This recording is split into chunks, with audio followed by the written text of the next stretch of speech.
So, understanding and misunderstanding. While we all may agree in what understanding and even misunderstanding means, the question appears less obvious when we approach these concepts from the linguistic and the intercultural perspective.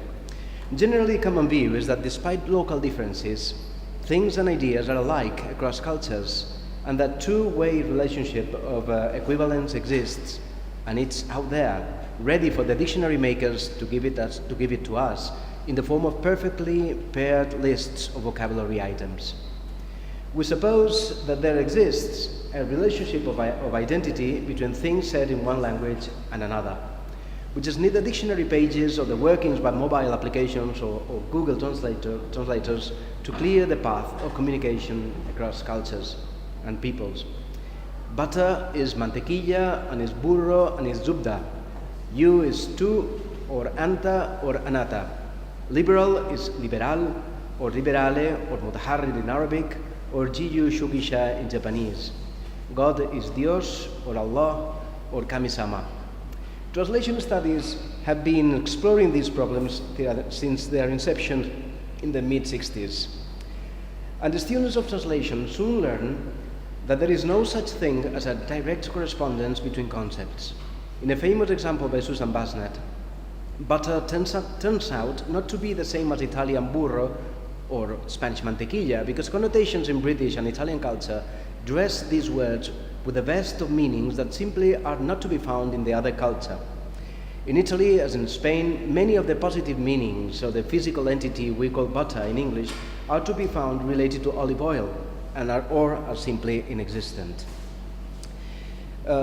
Liberal, whose origin is Spanish and appeared in the context of the Cortés de Cádiz in 1812 to refer to those supporters of liberties who opposed traditional absolute monarchy, is a term of changing senses and meanings across ages and ideologies. The historical use of Spanish liberal brings to mind the wars among liberals and Carlists along the 19th century, applying both the ideals of respect to civil rights as the ideal of free market, following Adam Smith's The Wealth of the Nations in 1776. And in this sense, it coincides with the first usage of the word libertarian, and it also reminds us of Latin American independence movements. In Great Britain, the left-wing Liberal Party, founded in 1859, introduced a lot of social reforms. In this age, Liberal was opposed to Conservative, both in Spain and the United Kingdom. That's the 19th century. But nowadays, the Spanish Liberal has generalized the sense of support of liberalism, the support of a maximum freedom in the economic sense. Whereas in the United States, the word liberal, in its original sense of the pursuit of social justice, has a connotation that many identify as socialist, and from right-wing positions are often used pejoratively. It is in this sense that the Nobel Prize winner in economy, Paul Robin Krugman, a follower of Keynesian principles, considers himself a liberal and calls his blog in the New York Times the conscience of a liberal. Liberal, then, is not the same as liberal in Spanish. It depends on what sense is used, and I identify at least 4 basic senses in English, some of them mutually exclusive. As you see in the screen, that's a possible attempt at an ideal dictionary bringing those senses together. When we come to religious terms, the things get even more complicated. God is not the same as Allah, or it may be. So it depends on the approach. It depends on how you approach cultures, and it depends on the bridges that you build between them. So you may take one of these concepts and use it as it were, as a compromise in order to get communication along. Communicating across cultures in specific professional environments requires to be extremely aware of these nuances, a historic knowledge of the evolution of concepts, ideas, and their wording. Meanings are not reduced to the lexical level. A finite catalogue of controllable meanings, but are so much intertwined with the different layers of cultural practice that any dictionary or catalogue is merely an approximation. Language is articulated also at many other levels, as linguists well know, textual, social, discursive. In this sense, you is not wholly equivalent to Spanish tu. We have also usted, and much less to Japanese anata. At the relational level, in functional systemic terms, or at the classic sociolinguistic level, the management of politeness is a highly complex operation that constructs the role of participants in the process, categorizes how participants belong to internal, external groups, and establish hierarchies. In Japanese, there is a lot of different terms simply to convey the idea of you.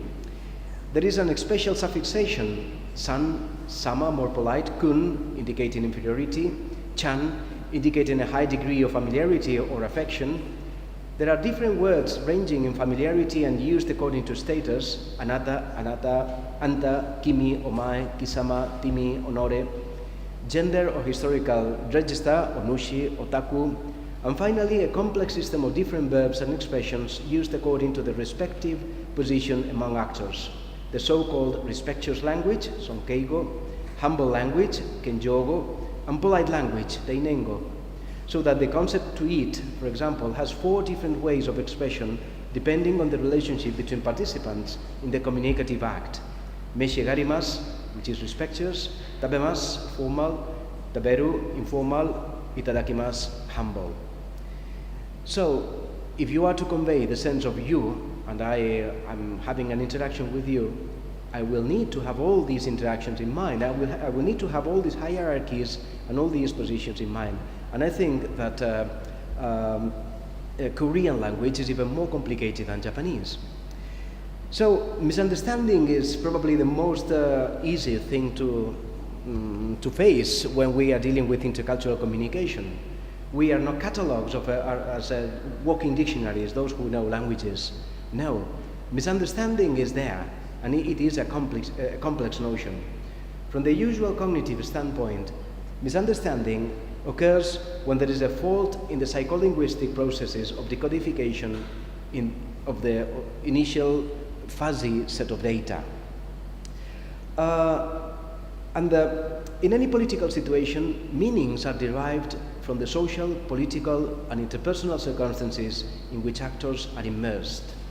Meanings in conflict situations, and this is a quote, by no means solely reside in individuals or messages, but are a joint accomplishment of participants derived from the social, political, and interpersonal circumstances, and as a whole, in the general strategizing about how to manage others. This is from Ellis and Mowles. End of quote. These strategies may be culture-specific, and its different codification may be a source for conflict. Now, when translating cultures, or interpreting, representing cultures, making other cultures graspable to your audience, our categorizations may be wrong or questionable from the point of view of the represented or interpreted culture, yet wholly acceptable in terms of the cultural semiotics of our readers. Exoticism has also to do with this. So do ideologically or politically determined narratives, as dealt with by Mona Baker in her famous book in 2006. In this sense, we are dealing with 2 key discursive concepts: intentionality, the intention of discourse, and positioning, the positioning of actors in the discourse.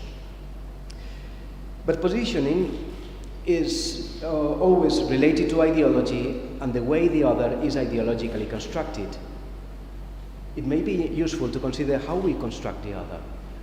If we could simply go to the El avance del Islam in España. For example, this magazine presented the advancing of the Islam in Spain, but with several signs which convey an image that is deprecatory or is humiliating for the Muslims. They are presented in such a way that they are seen as a throng, and they are used. Well, the supposed translation of that. It is interesting to note that the translation there's a parenthesis there.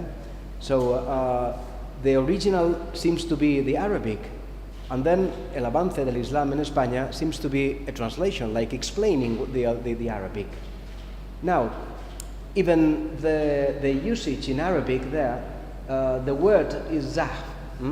Zahf means advancement, but in the sense that we'd say reptiles advance. So even conveyed in Arabic, which was not to be understood by anybody Spanish buying this magazine, even the selection of terms here is derogatory for the Muslims. So there are several strategies here at work which aim to present an image. Now, what we need to know is what mechanisms do we have from a discursive point of view in order to disclose what is happening here. Not only there, but also in any texts that deal with other cultures in order to achieve a complete understanding and trying to prevent conflict as much as we can. It may be useful to consider then how we construct the other. Here we have, probably we have that Greimer's semiotic square is very interesting in the sense that that's how things are categorized. So we have something, X, for example, and its contrary, Y. And then we have the complementaries, which are the negation of the others. And then these are contradictory in between. If we go to the next slide, we can see that self and other are categorizations of how we are ourselves. We construct the other in terms of a mirroring. We construct the other identifying, that is constructing the self, othering, that is constructing the other, and also constructing the reverse image of both of them, the familiarizing and foreignizing. Obviously, something that sounds familiar is not exactly self. It is close to identification, but it is not identification. It is familiar, but it is not the same. Something that is foreign, it is another, but it is another expressed in terms of not being the self. And this categorization is quite interesting when we see it from the point of view of cultural psychology, acculturation psychology, how meanings are constructed. We deal with this in translation studies, and when we relate that to particular strategies, then we find how discourse is constructed and how the other is constructed and presented to the audience. The next slide, please, next one. In the next slide, we see that, categories are not always, let's say, they are not clear-cut. So, between the self and the other, there is the possibility of finding a terrain in between, that is the terrain of syncretism. Between the self and the not other, there is a possibility of making it accessible, of domesticating it. Between the other and the foreign, we may construct the image of what is exotic, what is there, but has many traits that remind the mirrored image of what we would like to be and we can't. Whereas the position between the familiar and the foreign, that is the side of the hybridization. If we continue, next slide. The next two slides, that's slide, okay. From the point of view of discourse, we see then that representing others is more a dynamic and a multi-dimensional process than a binary and static one. In particular, we may notice the parallel between how the other is represented and how the other is approached from the point of view of politeness theory. This is not mine, not the other one. That's it. It is a bit small. But well, here there are four very well-known strategies as studied in politeness theory: empathy, aggravation, attenuation, and antipathy. we may present the other in terms of empathy, we may present the other in terms of antipathy, that is imposing, menacing other, like in the Spanish magazine before, as regards the Arabs, or we may follow strategies in which the other, the negative characteristics of the other are attenuated. That is, we may neutralize, we may regret, we may anticipate negative responses against the other. That is, the attenuation is a strategy very much used in the context, for example, of interpreting. The interpreter has to come to terms with several traits that translated as they sound directly into the other language may produce conflict. So the interpreter has to anticipate negative responses in order to attenuate the possible conflict that may appear. But we have the other side. So there is the side that tries to prevent conflict, and there is the side that attempts conflict, that translates, for example, speeches by politicians in such a way that the readers in another country will receive them as a menace and will justify, for example, war. Trying to disclose what mechanisms of aggravation are behind a particular translation or the presentation of the foreign leader as the enemy, this will provide us with tools in order to emphasize the possible communication between cultures. In the following slide, the other one. This slide is just a piece that I bring from our exercises in the Faculty of Translation, the Master of Translation Intercultural Communication, in which we, these strategies just pointed out, we try to find them in texts. And we find them as regards three different dimensions. The dimension of cultural adaptation, in which we identify the other, we generalize, we adapt. The dimension of mediation, in which we have to integrate different structures, in which we try to maximize goodness and minimize badness, for example, as regards the other, and it is necessary in order to merge different intentionalities when these intentionalities may produce conflict. For example, when we're talking about a topic that is particularly difficult to mention in the context of politics. There are other possibilities. There is the possibility of intervention or subversion, in which the intentionality of the original text is changed. There are just a few examples of this, but we may find some of them.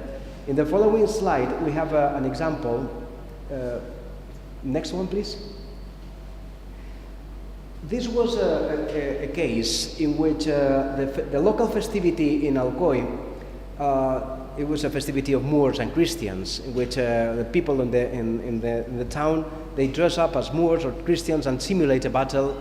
And this is not meant as a confrontation. The painter of this image required from an Arab person to translate it into Arabic.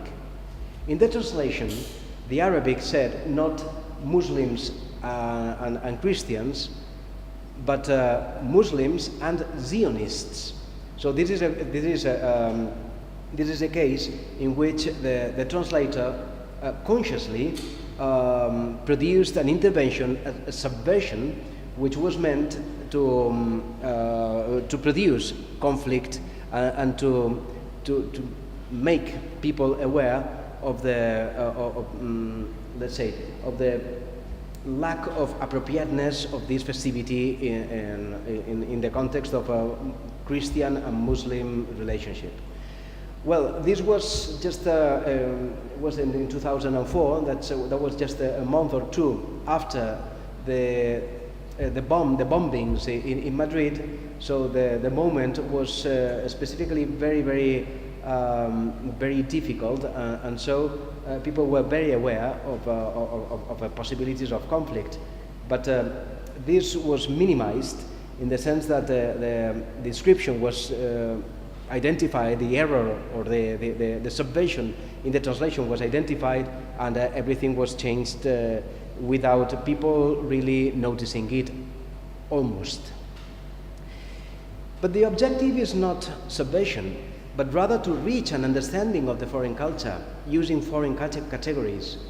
Being aware of communication with foreigners prompts us to look for more specific categories. The greater the amount of subcategories used in the communicative process, the more personalized will be the information available. If we go to the next slide, please. Next slide. Right. Well, this is just an example of how the texts were changed.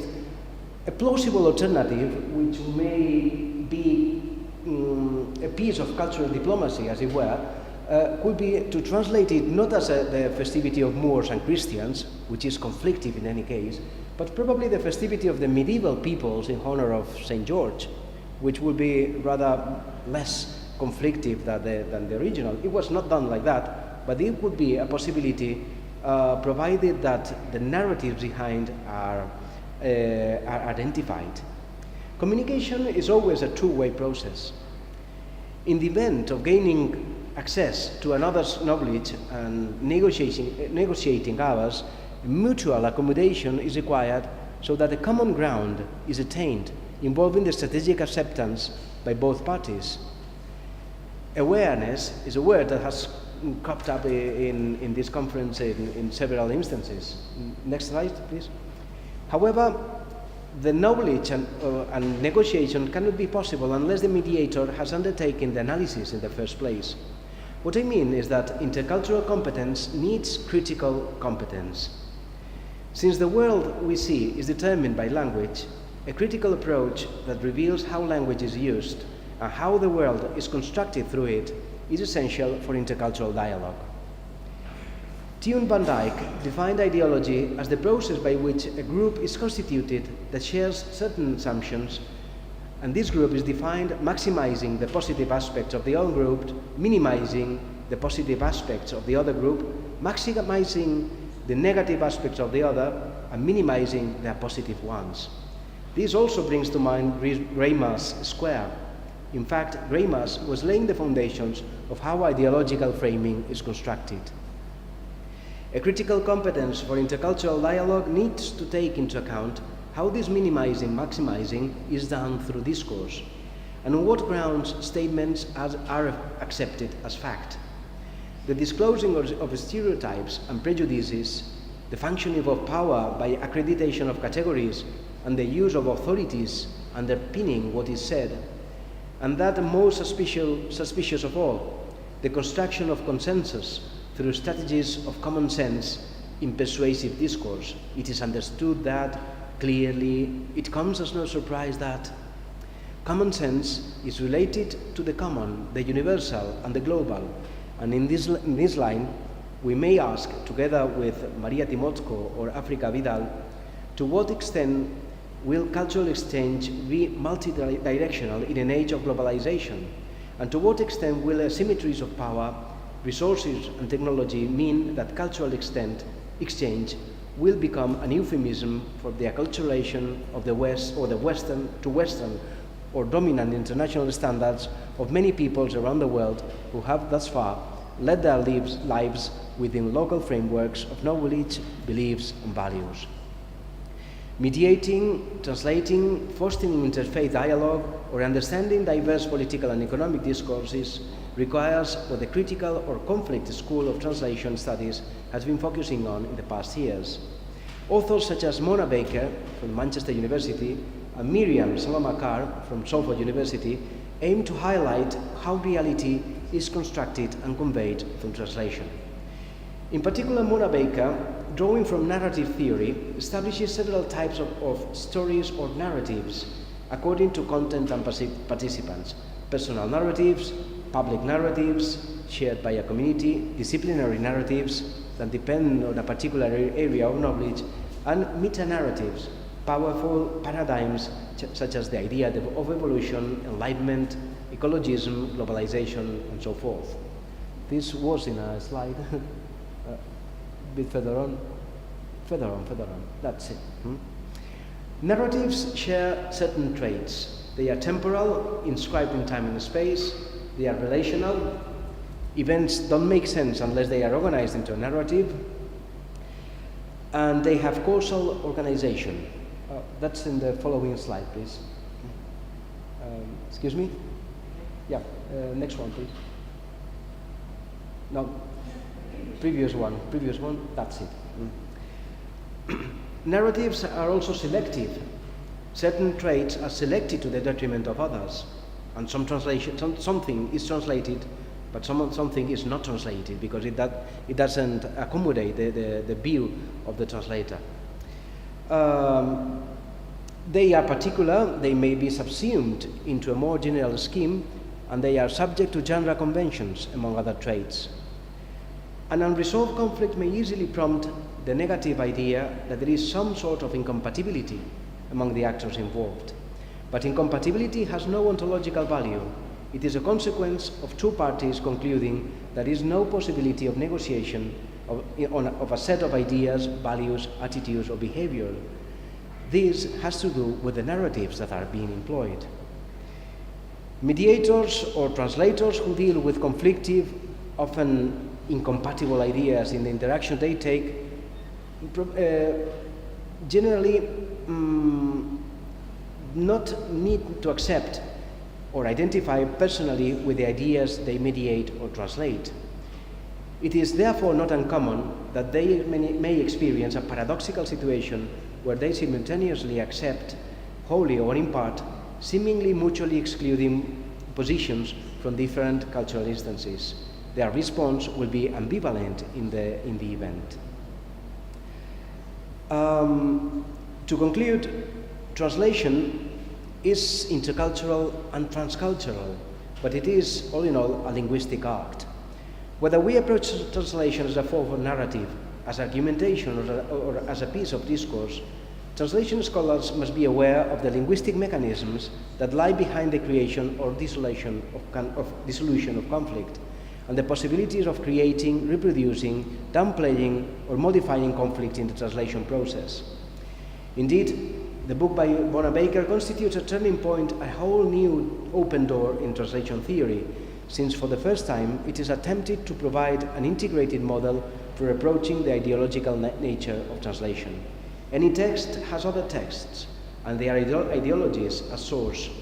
Translation proper relies on an identified text or set of texts, and the attitude of the translator towards such text implies an ethical choice of reproduction or modification. Conflict management and conflict resolution may function in very similar ways. As with translation, a new text needs to be produced, and a new narrative needs to be told in which differences are blurred and made compatible. While this will never be an easy task, it is a necessary one. Only through the training of experts, linguistically and culturally, through the development of a critical intercultural competence, this difficult road may be paved. We won't be free from meta-narratives. Critical awareness is also one of them. But there we go, we need them. Thank you. If we go to the concept of political correctness, for example, that implies a narrative as well, and a narrative which is very conflictive in itself. So what is political correctness? So we may ask in the first place, who is the actor who is saying this? And even politically, correctness is a loaded word, because what is correct? Correct is a part of common sense that I was telling before. So who is determining what is correct in this way or not? Apart from that, political correctness, I think it is a term that has been used rather pejoratively rather than positively as regards an inclusive way of things. So it is a way of attaching a label to an attitude which may be very positive in the bridging of, let's say, bridging difficulties between cultures. So, for example, if we go against discrimination as regards racial issues or gender issues, so that is a positive thing, an inclusive way that we may regard as not universally, but that we may regard as something that may be possibly welcome. But if we consider certain ways of behaving as the norm, and we need to follow them invariably, then we come to a problem. And that's the problem we encounter when we, for example, alter sacred texts, for example, the Bible, in such a way that they can be accommodated to a particular inclusive way, such as the Oxford University Press inclusive version of the New Testament and Psalms. But right, which view is this? Which inclusive view? So it is really necessary to say father and mother instead of saying father in the, for example, in the Bible. I don't think so. So I think politically, what is behind political correctness is also an ideology, and we must disclose it with the tools of a critical approach, and then decide and see who has been saying this, and if this is applicable to your particular way of looking at things. So that would be my approach to critical correctness. And this leads to me to how to choose one term instead of another. Well, we have also a saying in our translation faculty. We tell our students that when the translator comes to a decision, so is this better or not?